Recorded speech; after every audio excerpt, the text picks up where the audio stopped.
Work in a medical facility where I was the sole approver of morning staff who worked at 6:30 a.m.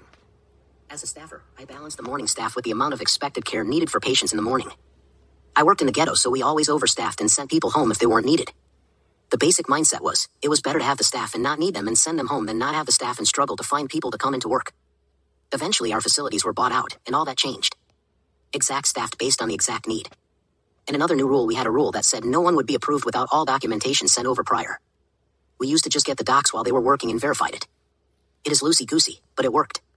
Contract-wise, anyone that was not given proper notification of cancellation by 5 a.m. was to be paid at least 2 hours of pay, so staffing needed to be finalized by 5 a.m. I wasn't against the rule. I honestly make sense, but the issue is reality. No one is up between midnight 5 a.m. that's going to be at work at 6:30 a.m.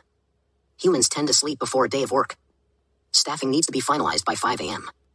Okay. Next morning, I'm calling people from midnight to 5 a.m. I got people cursing me out for waking them up if they answered. Most didn't. Next morning, staff was short 20 plus people. Keep in mind, my job is also to balance staff to account for those who call off or can't make it for any reason. It was facility-wide panic. I'm talking they called the new CEO, every department managers, all floor managers, staff emergency meeting level of why how this happened. Keep in mind, medical facility, this could legitimately result in people receiving less care. Legitimately, people could die as they were grossly understaffed. And as a new investment facility, investors could pull out because of bad press. Imaging finding out a hospital is understaffing to save money on the new. They called to bring me in an angry meeting with the new CEO to place the blame on my incompetence. I knew I was in the right, as I followed all documented policies and literally following all procedures to the best of their expected interpretation. I explained the policy. I was unable to approve anyone to work unless they sent the paperwork over before staffing was finalized.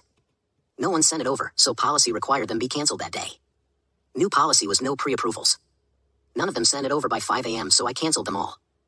And every time they attempted to make, "Do you understand the risk you put us in?" I would ask, so should I ignore the policy and just approve them anyway? I would just need that documented. After the meeting, I went home like normal. The thing is, the staff they were looking for isn't just waiting for our facility to call them. They will find other employment if we don't give them work for today. So it was a very long day for them. Next day, I was brought into another meeting. New policy, pre-approval is okay. Once they do come in and bring in their documentation, they can be approved. This slows down the process, as they all would bring it with them. Fine by me, I usually go home by that time, so it's the morning staff's problem. Keep in mind, I explained the potential outcome disaster to my manager, who basically had no idea how midnight staffing worked. But the last email they sent me said specifically I needed to get all documentation before anyone was approved for staffing. Works for me.